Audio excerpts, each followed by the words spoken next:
Hello बच्चों, let's see the question. The question is through their effect on the plant growth regulators what do the temperature and light control in plants. तो यहाँ पे बोल रहा है कि plant growth regulator के through यहाँ पे लाइट और टेम्परेचर प्लांट्स में क्या कंट्रोल करते हैं. Option A is apical dominance, option B is flowering, option C is closure of stomata and option D is fruit elongation. तो यहाँ पे अगर हम अपना फर्स्ट ऑप्शन चेक करें तो उसमें लिखा है एपिकल डोमिनेंस.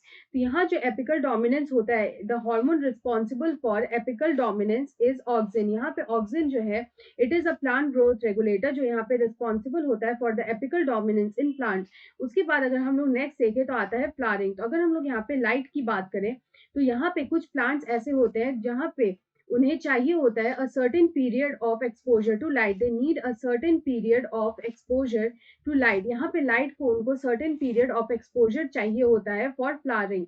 फ्लावरिंग के लिए उन्हें certain period of light exposure चाहिए होता है और इस तरह के फेनोमेना को हम लोग बोलते हैं फोटो पीरियोडिज्म.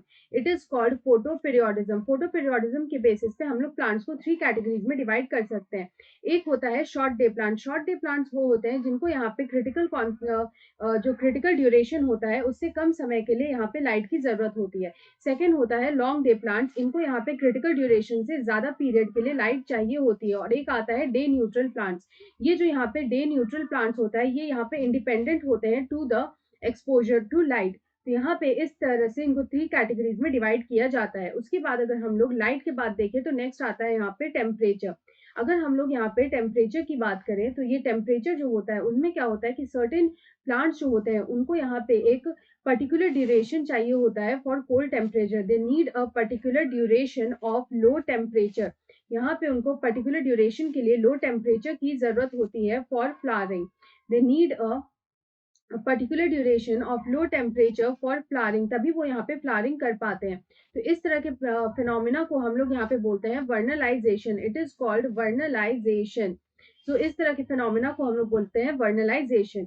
यहाँ पे अगर हम देखें तो जो हमारा सी ऑप्शन में यहाँ पे दे रखा है, यहाँ पे जो सी ऑप्शन है it is closure of stomata. तो जो क्लोजर ऑफ स्टोमेटा होता है ये भी एक हार्मोन की वजह से ही होता है जो प्लांट ग्रोथ हार्मोन ही होता है.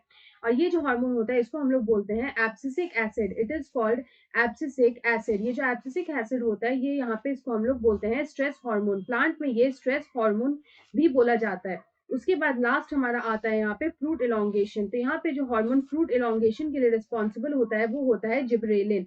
Gibberellin is the hormone which is responsible for fruit elongation. Gibberellin is the hormone which is responsible for fruit elongation. तो यहाँ पे अगर हम इस क्वेश्चन का करेक्ट आंसर देखें तो ऑप्शन बी में हमें दे रखा है flowering. So option B is the right answer. I hope you understand this question well. Best of luck.